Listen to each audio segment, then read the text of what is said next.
Hello friends, welcome to AKS IAS daily current affairs video.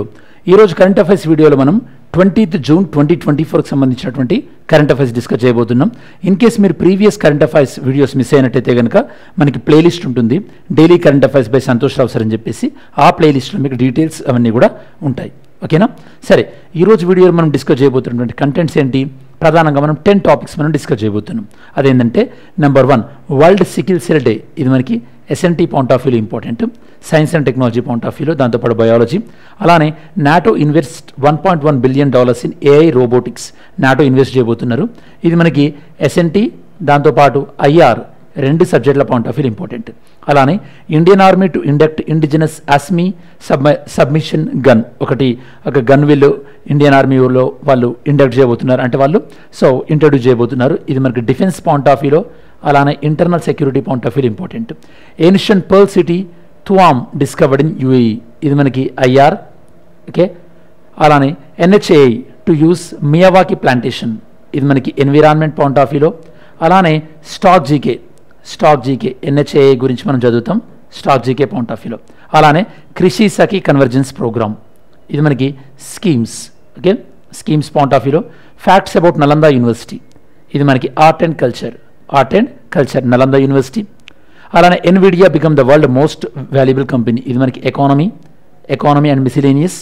Hindustan aeronautic limited వాళ్ళకి ఒక 50,000 crores tender వచ్చిందనమాట, ఈ యొక్క ప్రచండ్ హెలికాప్టర్స్ కోసం అని చెప్పేసి. ఇది మనకి డిఫెన్స్. Okay, defence. అండ్ ఫైనల్గా థాయిలాండ్లో మనకి ఈ యొక్క సేమ్ సెక్స్ మ్యారేజ్ అనేది అప్రూవ్ చేశారు థాయిలాండ్ వాళ్ళు. ఇది మనకి ఐఆర్ పాయింట్ ఆఫ్ వ్యూలో మనం మ్యాప్ పాయింటింగ్ చూస్తాం ఈరోజు, మ్యాప్ పాయింటింగ్. అలా ఈరోజు వీడియోలో ఈ డిఫరెంట్ సబ్జెక్ట్స్ అన్నీ కూడా మనకి ఈ వీడియోలో కవర్ అవుతాయి. ఎలాగో వీకెండ్ మీకు PIB press information bureau analysis చేస్తున్నాం కాబట్టి మీకు ఓవరాల్గా కరెంట్ అఫైర్స్ అండ్ పిఐబి మొత్తం ఒక హోలిస్టిక్ అప్రోచ్ అనేది మీరు తీసుకోవచ్చు. సరే, first world sickle cell day. సరే, మీకు సికిల్ సెల్ డే గురించి చెప్పే కన్నా ముందు అసలు సికిల్ సెల్ అంటే మన హ్యూమన్ బాడీలో ఆర్బీసీ ఉంటుంది కదా, రెడ్ బ్లడ్ సెల్స్. నార్మల్గా ఆర్బీసీ అనేది మనకి డబుల్ కాన్కేవ్ షేప్లో ఉంటుంది అనమాట. ఎప్పుడైతే ఆర్బీసీ షేప్ అనేది మనకి సికిల్గా మారుతుందో, అంటే ఒక కొడవల్లాగా మారుతుందో, అప్పుడు ఆర్బీసీకి ఉన్నటువంటి ఆక్సిజన్ క్యారింగ్ కెపాసిటీ అనేది తగ్గిపోతుంది. ఆర్బీసీలో ఉన్నటువంటి హిమోగ్లోబిన్ తక్కువ ఉంటుంది, ఆక్సిజన్ క్యారింగ్ కెపాసిటీ తక్కువ ఉంటుంది. సో ఆ డిసీజ్ని మనం సికిల్ సెల్ అనిమియా అంటాం. మరి సార్ సికిల్ సెల్ అనిమియా జనరల్గా ప్రపంచవ్యాప్తంగా ఏ రోజున సికిల్ సెల్ అనిమియా ప్రివెన్షన్ డేగా ఫాలో అవుతాం, దాని యొక్క థీమ్ ఏంటి? అలానే సికిల్ సెల్ అనిమియాను ఈ యొక్క కంప్లీట్గా ఎలిమినేట్ చేయడానికి భారతదేశ ప్రభుత్వం తీసుకొస్తున్నటువంటి కొన్ని ప్రయత్నాలు ఏంది మనం చూద్దాం. అలానే హిమోగ్లోబిన్లో ఉన్నటువంటి మెటల్ పేరు ఏం పేరు మీరు ఆన్సర్ చేయాలి. హిమోగ్లోబిన్లో ఉన్నటువంటి మెటల్ ఏంటి? సరే, ప్రతి సంవత్సరం కూడా మనం 19th June మనం world sickle cell anaemia prevention డేగా మనం ఈ యొక్క వాడుతుంటాం. ఈ సికిల్ సెల్ అనిమియా అనేది మనకి జెనెటిక్ డిజార్డర్. ఇది కూడా బాగా గుర్తుపెట్టుకోండి. జెనెటిక్ అంటే మనకి ఫాదర్ నుండి సన్కి ఇలా వచ్చేటటువంటి అవకాశం ఉంది. ఈసారి theme hope through progress advancing sickle cell care globally. అంటే సికిల్ సెల్ అనిమియాకి సంబంధించినటువంటి ట్రీట్మెంట్ని ఈ యొక్క గ్లోబల్లో ఇంప్రూవ్ చేయాలని చెప్పేసి. మరి వరల్డ్ సికిల్ సెల్ డేను ఎప్పటి నుంచి ఫాలో అవుతున్నాం? యుఎన్ఓ వాళ్ళు 2008 నుంచి ఫాలో అవుతున్నారు. ఎప్పటి నుంచి? 2008 నుంచి యుఎన్ఓ వాళ్ళు ఫాలో అవుతున్నారు ఎవ్రీ ఇయర్ 19 June. మరి మన భారతదేశ ప్రభుత్వం సికిల్ సెల్ అనిమియాను తగ్గించడానికి తీసుకొచ్చినటువంటి కొన్ని ప్రయత్నాలు ఏందో చూద్దాం. మన ప్రధానమంత్రి నరేంద్ర మోడీ గారు national sickle cell anaemia elimination mission అనే దాన్ని స్టార్ట్ చేశారు. ఎప్పుడు మనకి 2023లో. ఎక్కడ అంటే షాదోల్. ఇక్కడ స్టార్ట్ చేశారు, షాదోల్ మధ్యప్రదేశ్లో మనకి 2023లో స్టార్ట్ చేయడం జరిగింది. సరే, ఈ యొక్క national sickle cell anaemia elimination mission అనేది మనకి ఎందులో part of the national health mission ఇందులో పార్ట్ అనమాట. మరి యొక్క sickle cell anaemia elimination mission అనేది మన భారతదేశం మొత్తం మీద కూడా సుమారు 17 స్టేట్లలో, ఏ రాష్ట్రాల్లోనైతే కనుక ట్రైబల్ డిస్ట్రిక్ట్స్ ఎక్కడ ఎక్కువ ఉన్నాయో ఆ ట్రైబల్ ఏరియాలో దీన్ని లాంచ్ చేయడం జరిగింది. ఎందుకంటే ట్రైబల్స్లో ఈ యొక్క డిసీజ్ అనేది ఎక్కువగా ఉంటుందన్నమాట. మరి ఇందులో భాగంగా 0 నుంచి 40 years మధ్యలో ఎవరెవరికైతే కనుక ఈ యొక్క సికిల్ సెల్ అనిమియా ఉందో వాళ్ళని టెస్ట్ చేసి వాళ్ళకి ట్రీట్మెంట్ ఇవ్వబోతున్నాం. దీనివల్ల సుమారు ఎంతమంది ఈ యొక్క మనకి ప్రజలకి ఫెసిలిటీ అంటే బెనిఫిట్ అయ్యే అవకాశం ఉంది? సుమారు 7 కోట్ల మంది ప్రజలకి దీనివల్ల బెనిఫిట్ అయ్యేటటువంటి అవకాశం ఉందన్నమాట. ఇది మనకి టాపిక్ నెంబర్ 1. టాపిక్ నెంబర్ 1లో ఏం డిస్కస్ చేసాం మనం? World sickle cell day 19th June. Sickle cell anaemia genetic blood disorder, దీని యొక్క థీమ్ డిస్కస్ చేసాం. అలానే దీన్ని మనం 2008 నుంచి ఫాలో అవుతున్నాం. దాంతోపాటు దీన్ని స్టార్ట్ చేసింది అంటే దీన్ని ఎలిమినేట్ చేయడానికి తీసుకొచ్చినటువంటి ప్రోగ్రాము, ఆ ప్రోగ్రామ్ షాదోల్ మధ్యప్రదేశ్లో స్టార్ట్ చేశారు. అది నేషనల్ హెల్త్ మిషన్లో భాగం. దీని ద్వారా సుమారుగా మనకి 7 కోట్ల మంది ప్రజల యొక్క ఆరోగ్యం అనేది మెరుగుపడేటటువంటి అవకాశం ఉంది. ఇది topic number 1. Next second topic, NATO invest $1.1 billion in AI robotic space tech. NATO అంటే మనకి నార్త్ అట్లాంటిక్ ట్రీటీ ఆర్గనైజేషన్. నాటోలో మనకి 32 మెంబర్ కంట్రీస్ ఉన్నాయి. మరి నాటోలో జాయిన్ అయినటువంటి 31వ దేశం ఏంది, 32వ దేశం ఏంది, కమెంట్ సెక్షన్లో ఇంక్లూడ్ చేయండి. Actually cold war, world war 2 తర్వాత కోల్డ్ వార్, మనకి ప్రచన్న యుద్ధం రష్యా అమెరికా మధ్యలో ఈ యొక్క కోల్డ్ వార్ జరుగుతున్నటువంటి సందర్భంలో అమెరికా ఫ్రెండ్లీ పార్టీస్ అన్నీ కూడా వాషింగ్టన్ ఒప్పందం ద్వారా వీళ్ళు ఏర్పాటు చేసుకున్నటువంటి గ్రూప్ పేరు ఏం పేరు, నాటో అన్నటువంటి గ్రూప్ అనమాట. ఓకే, ఇండియాకి నాటోలో మెంబర్షిప్ లేదు. నాటోలో మెంబర్షిప్ ఉన్నటువంటి ఒకే ఒక ముస్లిం కంట్రీ ఏంటంటే టర్కీ. మనకి యూపీఎస్సీ 2024లో వచ్చినటువంటి క్వశ్చన్. ఓకే, సరే, నాటో వీళ్ళు ఎంత బిలియన్ ఫండ్తో వీళ్ళు ఈ యొక్క ఏఐలో ఇన్వెస్ట్ చేయబోతున్నారు, సుమారు 1 బిలియన్ యూరోస్. దీంతో ఒక ఫండ్ క్రియేట్ చేస్తున్నారు. ఈ ఫండ్ని ఎందులో ఇన్వెస్ట్ చేస్తారంట, ఆర్టిఫిషియల్ ఇంటెలిజెన్స్లో, అలానే రోబోటిక్స్లో ఇన్వెస్ట్ చేసి వాళ్ళ యొక్క డిఫెన్స్ని పెంచుకుంటారట. ఇది చాలా ప్రాధాన్యతను సంతరించుకున్నటువంటి అంశం. ఎందుకంటే ఈ యొక్క రష్యా ఉక్రెయిన్ వార్ జరుగుతున్నటువంటి నేపథ్యంలో నాటో తన డిఫెన్స్ పైన పెడుతున్నటువంటి భారీ ఖర్చు అని కూడా చెప్పొచ్చు. ఓకేనా, సరే, నాటోలో ఉన్నటువంటి 32 మెంబర్ కంట్రీస్లో ఈ ఫండ్లో ఎన్ని కంట్రీస్ భాగం కాబోతున్నాయి, 24 మెంబర్ కంట్రీస్ భాగం కాబోతున్నాయి, including the newly added countries ఏవైతే ఫిన్లాండ్ అండ్ స్వీడన్ ఏవైతే న్యూగా జాయిన్ అయ్యాయో వాళ్ళు కూడా ఈ ఫండ్లో భాగంగా ఉంటున్నారనమాట. నాటో ఎప్పుడు ఏర్పడింది, మనకి 1949లో ఏర్పడింది. ఏ ఒప్పందం ద్వారా, ఈ యొక్క నార్త్ అట్లాంటిక్ ట్రీటీ, దీన్ని మనం వాషింగ్టన్ ట్రీటీ అని కూడా అంటుంటాం. నాటోలో ఫౌండింగ్ మెంబర్స్ ఎంతమంది, ఫౌండింగ్ మెంబర్స్ మనకి 12 కంట్రీస్. ఇది ప్రధానంగా డిఫెన్స్ గ్రూప్ అనమాట. నాటో అనేది ప్రధానంగా డిఫెన్స్ గ్రూప్. ఇందులో ఉన్నటువంటి 12 మెంబర్ కంట్రీస్ లిస్ట్ ఇస్తున్నాను. ఈ నోట్స్ ఎలాగో నేను మీకు నా యాప్లో డైలీ అప్లోడ్ చేస్తున్నాను. అంటే మంత్లీ, అంటే ఈ డైలీ నేను మీకు ఏవైతే వీడియో చేస్తున్నానో డైలీ PDF అందులో అప్లోడ్ చేస్తున్నాను. మంత్ అయిపోయిన తర్వాత ఒక 5-6 డేస్ తర్వాత ఆ డైలీ PDFs అన్నిటితో కంపైలేషన్తో కలిపి మీకు మంత్లీ PDF కూడా ఉంటుంది. అప్పుడు మీరు కావాలంటే దాన్ని ఓకే, సో అలా కూడా చదువుకోవచ్చు. నెక్స్ట్ ఇప్పుడు మనకి నాటో ఎంత ఎక్స్పాండ్ అయింది, 32 మెంబర్ కంట్రీస్కి ఎక్స్పాండ్ అయింది. ఇది మనకి టాపిక్ నెంబర్ 2. టాపిక్ నెంబర్ 2 ఏంది, నాటో 1 బిలియన్ యూరోస్తోనే ఒక ఇన్నోవేషన్ ఫండ్ని క్రియేట్ చేసింది. ఇది ఏఐలో కానీ రోబోటిక్స్లో కానీ ఇన్వెస్ట్ చేస్తున్నారు. నాటోలో మెంబర్ కంట్రీస్ 32, అందులో 24 ఈ యొక్క ఫండ్లో భాగం కాబోతున్నాయి. అండ్ నాటో ఏర్పడింది మనకి 1949 వాషింగ్టన్ ట్రీటీ ద్వారా. NATO founding members 12. ఇది ఒక defence agreement. Next original member countries list ఇచ్చాను నేను మీకు. అలానే topic number 3, Indian army to induct indigenous ASMI submission gun. First మనకు అర్థం కావాల్సింది ఏంటంటే ఈ సబ్మిషన్ అంటే గన్, సింపుల్గా చెప్పాలంటే ఫైరింగ్ చేయడానికి గన్. ఓకే, ఈ సబ్మిషన్ గన్ని డిజైన్ చేసింది ఎవరో మనకు తెలియాలి, ఎక్కడ మ్యానుఫ్యాక్చరింగ్ చేస్తున్నారో తెలియాలి. ఇది మనకి హైదరాబాద్లో మ్యానుఫ్యాక్చర్ చేస్తున్నారు సర్ప్రైజింగ్గా. అలానే మనకి ఇంకా తెలియాల్సింది ఏంటంటే ఓకే, సో దీనివల్ల మనకి ఇండియన్ ఆర్మీకి ఎలా యూస్ఫుల్ అవుతుంది, ఏ ఇండియన్ ఆర్మీ ఎక్కడ మనకి నార్దర్న్ కమాండ్లో దీన్ని ఇంట్రడ్యూస్ చేస్తున్నారు. మరి ఇండియన్ ఆర్మీకి ఉన్నటువంటి మొత్తం టోటల్ కమాండ్స్ ఎన్ని, నార్దర్న్ కమాండ్, సదర్న్ కమాండ్ అంటాం కదా, వాటికి హెడ్ క్వార్టర్స్ ఏంది అవి తెలియాలి. ఫస్ట్ ఆఫ్ ఆల్ మనం చూద్దాం, ఇండియన్ ఆర్మీ యొక్క నార్దర్న్ కమాండ్ అనేది సుమారు 550 యొక్క మిషన్ గన్స్ని కొంటున్నారనమాట. ఆ యొక్క మిషన్ గన్స్ పేరు ఏం పేరు, ASMI సబ్ మిషన్ గన్స్. ఇలా మన భారతదేశంలోనే ఈ గన్స్ని తయారు చేయడం, మన భారతదేశంలో తయారు చేసి మన ఆర్మీ మన భారతదేశంలో నుండి కొనడం అనేది ఫస్ట్ అనమాట. అంటే ఇండిజినస్లీ డిజైన్ మన భారతదేశంలో డెవలప్ అవ్వడం ఇది ఫస్ట్ టైం. దీన్ని మరి ఈ యొక్క డిజైన్ చేసింది ఎవరు చూద్దాం, దాని తర్వాత మ్యానుఫ్యాక్చరింగ్కి వద్దాం. DRDOకి సంబంధించినటువంటి ఒక ల్యాబ్ ఉంది, దాని పేరు ఏం పేరు అంటే ఈ యొక్క ARDE. ఆ యొక్క ల్యాబ్ పేరు ఏం పేరు students, ARDE, armament research development establishment. ఇది మనకి పూణేలో ఉంది. ఆ ల్యాబ్ వాళ్ళు డిజైన్ చేశారు. ఆ డిజైన్ని ఎవరికి ఇచ్చారు, హైదరాబాద్ బేస్డ్ కంపెనీ, వీళ్ళతో అగ్రిమెంట్ అయింది, లోకేష్ మిషన్ లిమిటెడ్ వీళ్ళకి ఇచ్చారనమాట. ఇది మనకి తూప్రాన్ మెదక్ డిస్ట్రిక్ట్లో ఉంది. వీళ్ళు ఆర్మీలో వాడేటటువంటి మనకి ఆర్మీ దాంతోపాటు ఇంకా హైయెస్ట్ లెవెల్లో స్పేస్లో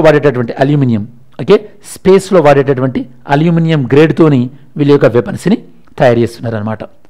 డిజైన్ ఎవరు చేశారు అండ్ మ్యానుఫ్యాక్చర్ ఎవరు చేస్తున్నారు మనకు అర్థమైంది ఇప్పుడు. అలానే దీని యొక్క మిషన్ గన్స్ పేరు ASMI సబ్ మిషన్ గన్స్. ఓకేనా, మరి నార్దర్న్ కమాండ్ అంటున్నాం కాబట్టి ఆర్మీకి సంబంధించి ఆర్మీకి మొత్తం మనకి 7 కమాండ్స్ ఉన్నాయి. ఆర్మీకి ఉన్నటువంటి టోటల్ కమాండ్స్ ఎన్ని మనకి 7 కమాండ్స్. ఈస్టర్న్ కమాండ్ వచ్చేసి మనకి వెస్ట్ బెంగాల్లో ఉంది. సదర్న్ కమాండ్ వచ్చేసి మహారాష్ట్ర, హెడ్ క్వార్టర్ వచ్చేసి పూణే. అలానే మనకి south western command Rajasthan, Jaipur. Central command head quarter వచ్చేసి లక్నో. అలానే మనకి western command Punjab, okay, Chandi Mandir. అలానే మనకి northern command JNK, Udhampur. Army training centre Shimla, Himachal Pradesh. ఈ మ్యాప్ పాయింటింగ్ కూడా మీకు ఇచ్చేటటువంటి PDFలో ఉంటుంది. ఇది మనకి third topic, Indian army machine guns కొంటుందన్న విషయం. నెక్స్ట్ 4th వన్, UAEలో ఒక సిటీని వీళ్ళు డిస్కవర్ చేయడం జరిగింది ఆర్కియాలజిస్ట్. ఆ సిటీ పేరు ఏం పేరు అంటే తువామ్. UAE. ఈ సిటీ యొక్క అంటే ఏన్షియంట్ టైంలో ఈ సిటీ దేనికి ఫేమస్ అంట? ఏన్షియంట్ టైంలో ఈ సిటీ మనకి పర్ల్స్కి ఫేమస్ అంట, అంటే ఈ యొక్క ముత్యాలు ఉంటాయి కదా దానికి ఫేమస్. ఇది UAEలో ఏ ఐలాండ్లో ఉంది మనకి? ఇది సినియా ఐలాండ్స్. ఏ ఐలాండ్లో ఉంది మనకి? సినియా ద్వీపంలో ఉందన్నమాట. సార్ మరి UAEకి సంబంధించి UAE ఇండియాకి మధ్య ఉన్నటువంటి కామన్ థింగ్స్ ఏంది? భారత్ UAEకి మధ్యలో I2U2 ఉంది. I2U2 దీన్ని మనం క్వాడ్ 2.0 అంటాం. క్వాడ్ 2.0లో ఉన్నటువంటి దేశాలు ఏంటి స్టూడెంట్స్? ఆన్సర్ చేయండి. క్వాడ్ 2.0లో ఉన్నటువంటి దేశాలు ఏంటి? అలానే ఇండియా UAEకి ఉన్నటువంటి ఇంకో కామన్ థింగ్ ఏంటంటే India middle east Europe economic corridor అనేది ఇంకోటి తీసుకోవడం జరిగింది. దాంతోపాటు గతంలో ఇండియాలో ఉన్నటువంటి UPAకి అలానే UAEలో ఉన్నటువంటి AANI అంటే అక్కడ పేమెంట్ సిస్టమ్ వీళ్ళిద్దరి మధ్యలో అగ్రిమెంట్ కూడా జరిగింది. అలానే డిఫెన్స్ పాయింట్ ఆఫ్ వ్యూ చూస్తే ఇండియా UAEకి మధ్యలో జరిగినటువంటి డిఫెన్స్ ఎక్సర్సైజ్ కామన్గా ఏంటంటే డెజర్ట్ సైక్లోన్. ఈ యొక్క డిఫెన్స్ ఎక్సర్సైజ్ గురించి కూడా అడుగుతుంటారు. మన గ్రూప్ 1లో ఎగ్జామ్ వచ్చింది, UPSC ప్రిలిమ్స్లో కూడా వచ్చింది. ఈ యొక్క డెజర్ట్ సైక్లోన్ అనేది ఈ యొక్క 2024లో ఇండియాలో జరిగింది. రాజస్థాన్ జైసల్మీర్, ఓకే, రాజస్థాన్లో మనకి యొక్క జైసల్మీర్ ప్రాంతంలో యొక్క జాయింట్ ఎక్సర్సైజ్ జరిగింది ఇండియా UAE వాళ్ళ మధ్యలో. ఇది మనకి ఇండియా UAE గురించి. UAE మీరు మ్యాప్ చూడొచ్చు ఇక్కడ, ఓకే. UAE మ్యాప్ వీళ్ళకి ఓషన్ ఇదంతా కనుక పర్షియన్ గల్ఫ్, ఇది మనకి పర్షియన్ గల్ఫ్ UAE, ఓకే. సరే, సో UAEలో పర్ల్ సిటీ దాని పేరేం పేరు? తువామ్. ఏ ఐలాండ్? సినియా ఐలాండ్స్. UAEకి మనకి కామన్ ఉన్నటువంటి ప్లాట్ఫామ్స్ ఏంది? I2U2, దాంతోపాటు India middle east Europe economic corridor and India యొక్క UPAకి అండ్ UAE యొక్క AANIకి మధ్యలో అగ్రిమెంట్ ఉంది. అండ్ ఇండియా UAEకి మధ్యలో ఉన్నటువంటి మిలిటరీ ఎక్సర్సైజ్ ఏంది? Desert cyclone military exercise. Next topic number 5, NHAI national highway authority of India వీళ్ళు ఏంటంటే ఒక ప్లాంటేషన్ వీళ్ళు యొక్క ఎంకరేజ్ చేయబోతున్నారు. దాని పేరు మియావాకీ ప్లాంటేషన్. సో ఈ మియావాకీ ప్లాంటేషన్ గురించి కూడా ఇంతకుముందు UPSCలో క్వశ్చన్ వచ్చింది అండ్ ఇది మనకి తెలంగాణలో కూడా చాలా పాపులర్ అయింది మియావాకీ ప్లాంటేషన్. ఫస్ట్ మనం అర్థం చేసుకోవడం ట్రై చేద్దాం. NHAI national highway authority of India వాళ్ళు ఈ యొక్క మియావాకీ ప్లాంటేషన్ని ఎక్కడ వీళ్ళు ప్రోత్సహించబోతున్నారు అంటే కనుక వీళ్ళు మెయిన్గా నేషనల్ హైవే అంటే ఢిల్లీ సరౌండింగ్ ఏరియాలో ఉన్నటువంటి నేషనల్ హైవేలో ఈ యొక్క మియావాకీ ప్లాంటేషన్ని వీళ్ళు ప్రోత్సహించబోతున్నారు. మియావాకీ ప్లాంటేషన్ దీని పేరుకి ఎందుకు వచ్చింది? ఎందుకంటే ఈ ప్లాంటేషన్ని ఒరిజినల్గా ఈ ప్లాంటేషన్ని కనిపెట్టింది జపాన్ సైంటిస్ట్ అన్నటువంటి అకిరా మియావాకీ కాబట్టి. ఇది ఏంటంటే మనకి న్యాచురల్ రిఫారెస్టేషన్ అంటే ఏదైనా ప్రాంతంలో న్యాచురల్గా ఫారెస్ట్ని పెంచాలంటే మనం మియావాకీ ఫారెస్టేషన్ని మనం వాడుతుంటారనమాట. మియావాకీ ఫారెస్ట్ అంటే సింపుల్, ఒక ప్రాంతంలో విపరీతంగా మనం సీడ్స్ డిస్ట్రిబ్యూటేషన్ అనుకోండి, ఆ ప్రాంతంలో ట్రీస్ చాలా డెన్సిటీగా అంటే చాలా మనకి ఎక్కువగా సాంద్రతతో ఎక్కువ ట్రీస్ ఉంటాయి జరుగుద్ది అనమాట. ఇలా మనం న్యాచురల్ స్టైల్ అంటే సీడ్స్ని మనం సీడ్ బౌల్లో మనం అప్పుడు యూజ్ చేస్తాం. తెలంగాణకు హరితహారం అన్నప్పుడు ఇందులో మనకి మియావాకీ ఫారెస్ట్లో మనకి ష్రబ్స్ అలానే తక్కువ ఎత్తులో ఉన్న ట్రీస్ ఎక్కువ ఎత్తులో ఉన్న ట్రీస్ కెనోపీ ట్రీస్ ఇలా అన్నీ ఉండే విధంగా కూడా వీళ్ళు జారుతూ ఉంటుంది అనమాట. అందువల్ల మియావాకీ ఫారెస్ట్ వల్ల అడ్వాంటేజ్ ఏంటంటే ఇందులో మనకి హై బయోడైవర్సిటీ ఉంటుంది, బయోడైవర్సిటీ ఎక్కువ ఉంటుంది, ఓకే. దాంతోపాటు మనకు ఒక నార్మల్గా ఒక 100 years పట్టాల్సింది ఒక మంచి ఫారెస్ట్ అవ్వడానికి 20-30 yearsలో ఒక డెన్స్ ఫారెస్ట్ థిక్ ఫారెస్ట్ అనేది మియావాకీ దాని ద్వారా వస్తుందన్నమాట. ఇది మనకి మియావాకీ ఫారెస్ట్ వల్ల అడ్వాంటేజ్. సరే, మరి NHAI ఈ యొక్క ప్రోగ్రామ్ని తీసుకుంటుంది కాబట్టి మరి NHAI చూస్తే కనుక మనకి NHAI ఏంటి? మనకి స్టాచ్యూటరీ బాడీ, చట్టబద్ధ సంస్థ NHAI అనేది. NHAI ఎప్పుడు ఏర్పడింది? మనకి ఏ చట్టం ద్వారా? 1988లో NHAI చట్టం ద్వారా ఏర్పడింది. దాని తర్వాత ఇది మనకి స్టార్ట్ అయింది 1995. మన భారతదేశంలో రోడ్స్ యొక్క డెవలప్మెంట్ని కానీ మెయింటెనెన్స్ని కానీ చూసుకునేది NHAI. అలానే మన భారతదేశ ప్రభుత్వం యొక్క నేషనల్ హైవే డెవలప్మెంట్ ప్రాజెక్ట్, మన భారతదేశం యొక్క నేషనల్ హైవే డెవలప్మెంట్ ప్రాజెక్ట్ ఏదైతే ఉందో దీన్ని ఇంప్లిమెంట్ చేస్తుంది కూడా NHAA. NHAA యొక్క రోడ్లు అంటే హైవే రోడ్లు మన భారతదేశంలో సుమారు 2% మాత్రమే ఉన్నాయి మొత్తం రోడ్లలో. కాకపోతే ఇది క్యారీ చేసేటటువంటి ట్రాఫిక్ సుమారుగా 40%. దీన్ని బట్టి మీకు నేషనల్ హైవేస్ యొక్క ఇంపార్టెన్స్ ఏందో అర్థమై ఉండాలి. నేషనల్ హైవేస్ మనకి roads and transport minister Nitin Gadkari గారు and chairman of the national highways authority Santosh Kumar Yadav IAS. ఇది మనకి మియావాకీ మెథడ్ అండ్ NHAA. ఓకేనా. NHAA మియావాకీ ప్లాంటేషన్ ఎక్కడ యూజ్ చేయబోతున్నారు? ఢిల్లీ పరిసర ప్రాంతాల్లో. మియావాకీ ఫారెస్ట్ని దీన్ని ఫస్ట్ ఇంట్రడ్యూస్ చేసింది జపాన్ బాటనిస్ట్ అకీరా మియావాకీ. ఇది న్యాచురల్గా ఫారెస్ట్ని పెంచడం. ఇక్కడ ఫారెస్ట్లో మనకి బయోడైవర్సిటీ ఎక్కువ ఉంటుంది. దాంతోపాటు సుమారుగా 100 సంవత్సరాలు వచ్చేటువంటి ఫారెస్ట్ మనకి 20-30 ఇయర్స్లోనే ఫారెస్ట్ని గ్రో చేయొచ్చు. NHAA అనేది మనకి స్టాచ్యూటరీ బాడీ 1988లో ఎస్టాబ్లిష్ అయింది. ఆపరేషన్ 1995. అలానే వీళ్ళు నేషనల్ హైవే డెవలప్మెంట్ ప్రాజెక్ట్ని ఇంప్లిమెంట్ కూడా చేస్తున్నారు. And union minister for roads and transportation and NHAA chairman కూడా మనం చెక్ చేసాం. నెక్స్ట్ టాపిక్ నెంబర్ 6 కృషి సఖీ కన్వర్జెన్స్ ప్రోగ్రామ్. కృషి సఖీ కన్వర్జెన్స్ ప్రోగ్రామ్ మహిళలకు మన భారతదేశ ప్రభుత్వం వ్యవసాయానికి సంబంధించినటువంటి కొన్ని పనులపైన ట్రైనింగ్ ఇచ్చి ఆ ట్రైనింగ్ వాళ్ళు సక్సెస్ఫుల్గా వాళ్ళ ట్రైనింగ్ ఫినిష్ చేసుకున్నారు అని చెప్పేసి వాళ్ళకి సర్టిఫికేషన్ ఇచ్చినటువంటి ప్రోగ్రామ్ పేరే మనకి కృషి సఖీ కన్వర్జెన్స్ ప్రోగ్రామ్. సుమారుగా ప్రధానమంత్రి గారు సుమారుగా 30,000 మహిళలు ఎవరైతే కనుక సెల్ఫ్ హెల్ప్ గ్రూప్స్లో భాగంగా ఈ యొక్క కృషి సఖీ కన్వర్జెన్స్ ప్రోగ్రాంలో ట్రైనింగ్ ఫినిష్ చేసుకున్నారో వాళ్ళకి కృషి సఖీస్ అనేటువంటి సర్టిఫికేట్ ఇవ్వడం జరిగింది. ఓకేనా. ఈ యొక్క కృషి సఖీ ట్రైనింగ్ ప్రోగ్రామ్ అనేది ఫస్ట్ ఫేజ్లో 12 రాష్ట్రాల్లో రోల్అవుట్ చేశారు. ఎన్ని రాష్ట్రాల్లో? 12 రాష్ట్రాల్లో దీన్ని ఇంట్రడ్యూస్ చేశారు. ఈ 12 రాష్ట్రాల్లో మనకి తెలుగు రాష్ట్రాల్లో చూసుకుంటే కనుక మనకి ఆంధ్రప్రదేశ్ ఉంది. సో ఆంధ్రప్రదేశ్ స్టూడెంట్స్ కొద్దిగా కేర్ఫుల్గా చెక్ చేయండి. ఆంధ్రప్రదేశ్ అనేది ఈ స్కీమ్లో భాగంగా ఉంది. ఈ స్కీమ్ అనేది సేమ్ లైక్ ఈ యొక్క లక్పతి దీదీ ప్రోగ్రామ్ లాంటిదే.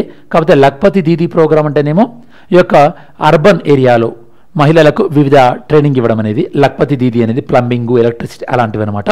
ఇదేమో మనకి అగ్రికల్చర్ పాయింట్ ఆఫ్ వ్యూలో అగ్రికల్చర్కి సంబంధించినటువంటి అంశాలపైన లైక్ సాయిల్ హెల్త్ విషయం మీద కానీ, లేదా సీడ్ బ్యాంక్స్ సీడ్స్ని ఎలా మెయింటైన్ చేయాలి, ఆర్గానిక్ ఫార్మింగ్ విషయంలో కానీ, దాంతోపాటు ఫార్మింగ్తో పాటు మనకి ఈ యొక్క యానిమల్స్ హస్బెండరీ ఎలా మెయింటైన్ చేయాలి, దాంతోపాటు life stock management, communication skills, వ్యవసాయం, దాంతోపాటు వ్యవసాయ మార్కెటింగ్ ఇట్లాంటి వాటిపైన ఇది మీకు మెయిన్స్ పాయింట్ ఆఫ్ వ్యూలో యూస్ఫుల్ అయ్యేటటువంటి పాయింట్స్. మరి లక్పతి దీదీ అని మెన్షన్ చేశాను కాబట్టి లక్పతి దీదీని మనకి ప్రైమ్ మినిస్టర్ గారు 15th August 2023 last year independence day రోజు దీన్ని అనౌన్స్ చేయడం జరిగింది. సేమ్ ఇది ఏంటంటే మనకి మహిళలని మైక్రో ఎంటర్ప్రీనియర్ అంటే సూక్ష్మ యొక్క వ్యాపారస్తులు సుమారు ఎన్ని కోట్లు టార్గెట్ చేశారు? 2 crores ఉమెన్ని యొక్క వ్యాపారస్తులుగా తయారు చేయాలని ఈ స్కీమ్ని తీసుకొచ్చారనమాట. మరి మన భారతదేశ ప్రభుత్వం ఇప్పుడు ప్రజెంట్గా ఉమెన్కి తీసుకొచ్చినటువంటి కొన్ని ప్రముఖ స్కీమ్ చూస్తే కనుక మహిళా కిసాన్ సశక్తికరణ్ పరియోజన. ఇది మెయిన్గా మనకి ఉమెన్ని యొక్క ఎంపవర్ చేయడానికి ఎలా వాళ్ళ యొక్క ఉద్యోగ అవకాశాలని ఇంప్రూవ్ చేయడానికి. నెక్స్ట్ నమో డ్రోన్ దీదీ. ఇందులో మనకి ఉమెన్ SHGs మహిళా సంఘాల వాళ్ళు డ్రోన్స్ని ఫార్మర్స్కి రెంట్కి ఇచ్చి అలా వాళ్ళు మనీ ఎర్న్ చేసుకోవచ్చు. ప్రధానమంత్రి కిసాన్ సమ్మాన్ నిధి PM కిసాన్ అంటున్నాం కదా, ఇందులో అందరి రైతులకు అందులో మహిళా రైతులు కూడా సంవత్సరానికి 6,000 బెనిఫిట్ అవుతారనమాట. ఇది యాక్చువల్లీ టాపిక్ సంబంధించింది. టాపిక్ నెంబర్ 6 ఏంది మనకి? ఇది కృషి సఖీ కన్వర్జెన్స్ ప్రోగ్రామ్. ఎంతమందికి ఈ యొక్క కృషి సఖీ సర్టిఫికేట్ ఇచ్చారు? మనకి 30,000 ఉమెన్. ఇది ఫస్ట్ ఫేజ్లో ఎన్ని రాష్ట్రాల్లో ఇంప్లిమెంట్ అవుతుంది? మనకి 12 స్టేట్స్లో ఇంప్లిమెంట్ అవుతుంది. తెలుగు రాష్ట్రాల్లో ఆంధ్రప్రదేశ్. ఇది కూడా same objectives Lakhpati Didi programme లాంటిది అనమాట. ఈ యొక్క ప్రోగ్రాంలో ఈ యొక్క కృషి సఖీ కన్వర్జెన్స్ ప్రోగ్రాంలో ఏ విషయాలపైన ట్రైనింగ్ ఇస్తారో చెప్పాను. అలానే మనకి లక్పతి దీదీ టార్గెట్ ఏంది? 2 crore ఉమెన్. దాన్ని స్టార్ట్ చేసింది 15th August 2023. అలానే గవర్నమెంట్ ఆఫ్ ఇండియా తీసుకొచ్చినటువంటి ఇంకొన్ని ఉమెన్ ప్రోగ్రామ్స్ ఏందో నేను మీకు చెప్పాను. మహిళా కిసాన్ సశక్తికరణ్ పరియోజన, నమో డ్రోన్ దీదీ, ప్రధానమంత్రి కిసాన్ సమ్మాన్ నిధి. ఈ ప్రోగ్రామ్స్ అని కూడా మీరు చెప్పొచ్చు. Next topic number 7 Nalanda university. Actually Nalanda university పైన డీటెయిల్డ్ వీడియో నేను మన ఛానల్లో చేశాను, సంతోష్ సార్ క్లాసెస్ వీడియోలో. ఇక్కడ మనం ఫ్యాక్ట్స్ మళ్ళీ ఒకసారి చెక్ చేద్దాం. యాజ్ ఎ పార్ట్ ఆఫ్ మనకి డైలీ కరెంట్ అఫైర్స్లో ప్రధానమంత్రి నరేంద్ర మోడీ గారు ఈ యొక్క పాత నలంద యూనివర్సిటీ పక్కనే కొత్త నలంద యూనివర్సిటీ క్యాంపస్ని ఇనాగ్రేట్ చేయడం జరిగింది. ఎక్కడ మనకి ఇది? రాజ్గర్. ఎక్కడ మనకి? బీహార్. మరి నలంద యూనివర్సిటీని ఎస్టాబ్లిష్ చేసింది ఎవరు? మనకి కుమారగుప్తా బీహార్లో. గుప్తా డైనాసిటీ, గుప్తా వంశానికి చెందినటువంటి కుమారగుప్త. నలంద యూనివర్సిటీ సుమారుగా మనకి 5వ సెంచరీ నుంచి 12వ సెంచరీ మధ్యలో ఈ యొక్క నలంద యూనివర్సిటీ చాలా ప్రాచుర్యంలోకి వచ్చింది. నలంద యూనివర్సిటీని ప్రోత్సహించినటువంటి ప్రముఖమైనటువంటి రాజు హర్షవర్ధనుడు, దాంతోపాటు పాలాస్. మరి నలంద యూనివర్సిటీ డ్యామేజ్ ఎవరి కాలంలో అయిందంటే కనుక కుతుబుద్దీన్ ఐబక్. ఓకేనా? కుతుబుద్దీన్ ఐబక్ యొక్క జనరల్ బక్తియార్ ఖిల్జీ తను దీన్ని డ్యామేజ్ చేయడం జరిగింది. నలంద యూనివర్సిటీ మనకి యునెస్కో వరల్డ్ హెరిటేజ్ లిస్ట్లో కూడా ఉంది. మన ఇండియా నుంచి యునెస్కో వరల్డ్ హెరిటేజ్ లిస్ట్ ఎన్ని ఉన్నాయి? మనకి 42 ఉన్నాయి. అలానే ఇంటాంజబుల్ కల్చరల్ హెరిటేజ్ సైట్స్ ఎన్ని ఉన్నాయి? మనకి 15 ఉంది. 15th గార్బా, 14th వచ్చేసి మనకి దుర్గా పూజ. 2010లో మన గవర్నమెంట్ ఆఫ్ ఇండియా యొక్క నలంద యూనివర్సిటీ యాక్ట్ తీసుకొచ్చింది. దాని ప్రకారము ఈ యొక్క నలంద యూనివర్సిటీకి ఇన్స్టిట్యూట్ ఆఫ్ నేషనల్ ఇంపార్టెన్స్ అంటే జాతీయ ప్రాముఖ్యత కలిగినటువంటి ఈ యొక్క ఇన్స్టిట్యూట్గా దీనికి ప్రయారిటీ ఇవ్వడం జరిగింది. నెక్స్ట్, ఈ యొక్క నలంద యూనివర్సిటీ ఆ ప్రాంతంలో నలంద యూనివర్సిటీ ఉన్నప్పుడు అక్కడ ప్రధానంగా ఉన్నటువంటి బౌద్ధ గురువులు ఎవరంటే మనకి ఇక్కడ అస్నాగా దాంతోపాటు వాసుబంధు. ఇక్కడ ప్రధానంగా మహాయాన బుద్ధిజం ఎక్కువగా ప్రాచుర్యంలో ఉండే. మనకు బుద్ధిజంలో మహాయాన బుద్ధిజం, హీనాయాన బుద్ధిజం, వజ్రాయన బుద్ధిజం అని వివిధ రకాలుగా ఉంటుంది. మరి తెలుగు రాష్ట్రాల్లో ఉన్నటువంటి పాపులర్ బుద్ధిజం ఏంటి? మీరే చెప్పాలి. మరి నలంద యూనివర్సిటీలో ఉన్నటువంటి ఫేమస్ స్కాలర్స్ ఎవరు? నాగార్జున మాధ్యమిక శూన్యవాదాన్ని ఇంట్రడ్యూస్ చేశాడు. దాంతోపాటు ఆర్యభట్ట. నలంద యూనివర్సిటీని సందర్శించినటువంటి చైనీస్ ట్రావెలర్స్ ఎవరు? ఈ యొక్క చైనీస్ ట్రావెలర్ ఎవరు? హుయాన్సాంగ్, దాంతోపాటు ఇత్సింగ్. వీళ్ళిద్దరు కూడా ఈ యొక్క దీన్ని నలంద యూనివర్సిటీని విజిట్ చేసి నలంద యూనివర్సిటీకి ఫారిన్ నుంచి వచ్చి కూడా చదువుకుంటున్నారని చెప్పేసి వీళ్ళ యొక్క పరిశోధనలో చెప్పారు. సో నలంద యూనివర్సిటీ ఎక్కడ? మనకి రాజ్గిరిలో ప్రధాని గారు నూతన యొక్క క్యాంపస్ని మళ్ళీ ఇనాగ్రేట్ చేశారు. కుమారగుప్తా దీన్ని స్థాపించాడు. ఏన్షియంట్ టైంలో, ప్రాచీన కాలంలో గుప్తా డైనాసిటీ 5th సెంచరీ నుంచి 12th సెంచరీ మధ్యలో ఇది చాలా పాపులర్. దీనికి డబ్బులు కూడా ఇచ్చింది మనకి హర్షవర్ధన. దీన్ని డ్యామేజ్ చేసింది మనకి కుతుబుద్దీన్ ఐబక్ టైంలో బక్తియార్ ఖిల్జీ. దాని తర్వాత యునెస్కో వరల్డ్ హెరిటేజ్ సైట్ లిస్ట్లో ఉంది. ఇది మనకి 2010లో ఇది మనకి నలంద యూనివర్సిటీ యాక్ట్ ద్వారా దీనికి కాన్స్టిట్యూషనల్ స్టాట్యూటరీ బాడీగా ఏర్పడింది. దీన్ని మనకి ఇన్స్టిట్యూట్ ఆఫ్ నేషనల్ ఇంపార్టెన్స్గా కూడా గుర్తించాం. దాని తర్వాత ఫీచర్స్ ఇక్కడ మహాయాన బుద్ధిజం, అస్నాగా, వాసుబంధు ఇద్దరు ప్రముఖమైనటువంటి మాంక్స్ ఉండేవాళ్ళు ఇక్కడ, అంటే బౌద్ధ గురువులు ఉండేవాళ్ళు. నాగార్జున, ఆర్యభట్ట కూడా దీనికి సంబంధించినటువంటి వ్యక్తులే. చైనీస్ ట్రావెలర్స్ విజిట్ చేసిన వాళ్ళు హుయాన్సాంగ్, ఇత్సింగ్ వీళ్ళిద్దరు కూడా విజిట్ చేసి ఇక్కడికి ఫారిన్ నుంచి చాలామంది వచ్చేవాళ్ళని కూడా చెప్పారు. Next topic number 8, Nvidia. మీరు జనరల్గా ల్యాప్టాప్స్ కానీ, కంప్యూటర్స్ కానీ, గ్రాఫిక్స్ కార్డ్స్ కానీ యూజ్ చేస్తుంటారు కదా. ఇందులో ఎక్కువగా ఉండేటటువంటి కంపెనీ ఏంటంటే ఎన్విడియా. ఈ మధ్యలో ఆర్టిఫిషియల్ ఇంటెలిజెన్స్ పెరిగిన తర్వాత అన్ని దాంట్లో కూడా గ్రాఫిక్ కార్డ్స్ పెరిగినాయి కాబట్టి మరి గ్రాఫిక్ కార్డ్స్ తయారు చేసేటటువంటి ఎన్విడియా యొక్క ఆస్తులు కూడా విపరీతంగా పెరిగి ప్రపంచంలోనే ఎక్కువగా ద మోస్ట్ వాల్యుబుల్ కంపెనీగా ఈ యొక్క ఎన్విడియా అనేది ఈ యొక్క యుఎస్ స్టాక్ మార్కెట్లో చరిత్ర సృష్టించింది.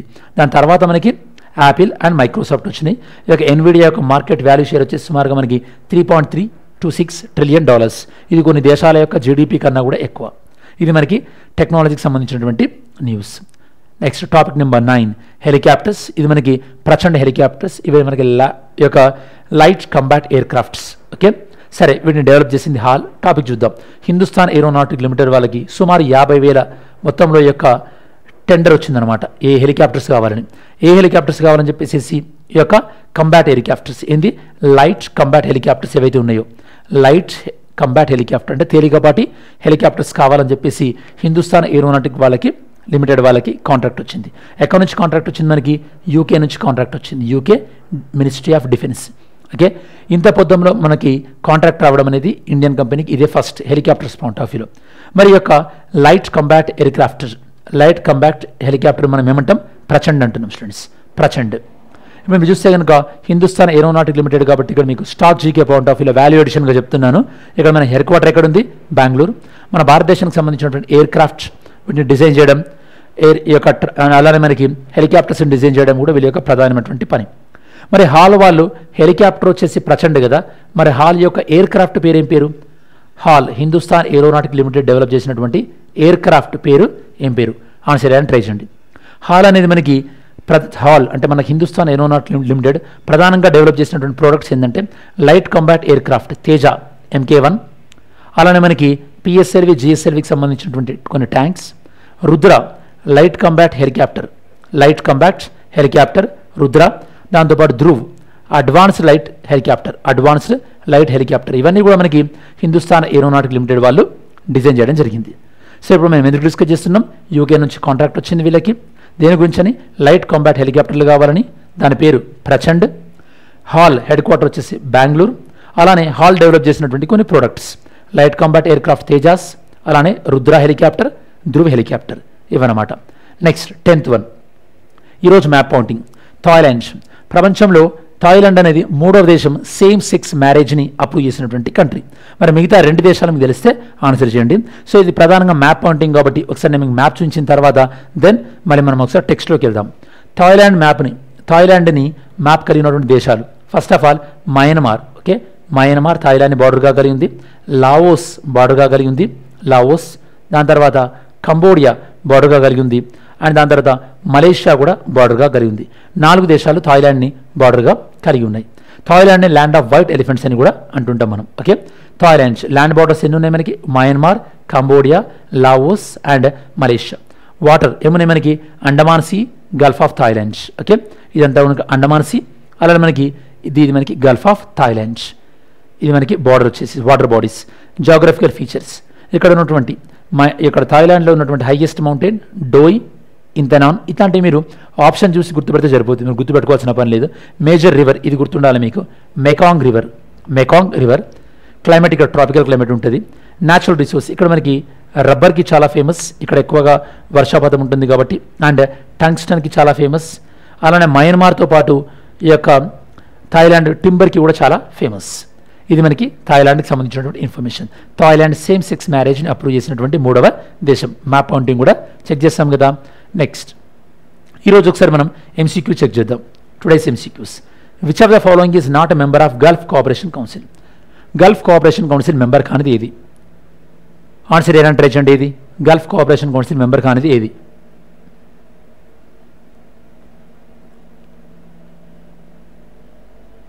ఏది students? Iran Gulf cooperation council member కానిది Iran. Next, what is planet 9 recently seen in the news? Planet 9 ఏంది? ప్లానెట్ 9 ఏంటంటే మనకి సూర్య అంటే మనకి సోలార్ సిస్టమ్ లాస్ట్లో మనకి బయట కూపియర్ బయట ఉంటుందని నేను మీకు చెప్పాను.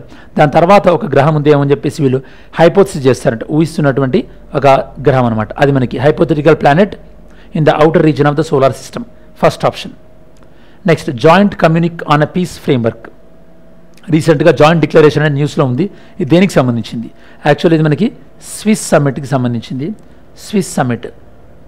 మరి స్విస్ సమ్మిట్ అనేది ఏ 2 దేశాలకు సంబంధించింది?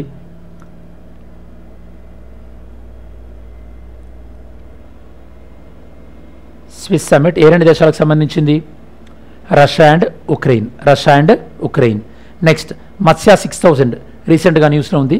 దీన్ని డెవలప్ చేసింది ఎవరు? మత్స్య 6000ని డెవలప్ చేసింది ఎవరు? ఆన్సర్ చేయండి.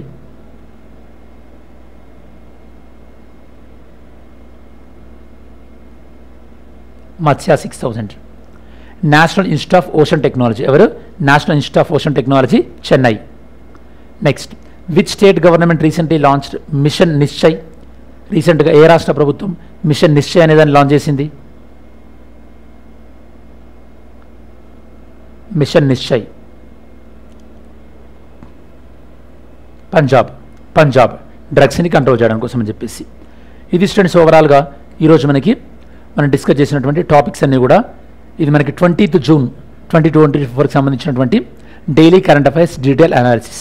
ఐ హోప్ ఈ డైలీ కరెంట్ అఫైర్స్ మీకు మీ ప్రిపరేషన్లో ఎంతో కొంత యూస్ఫుల్ అవుతుంది అనుకుంటున్నాను. Thanks for watching this video. Have a great day. జై హింద్.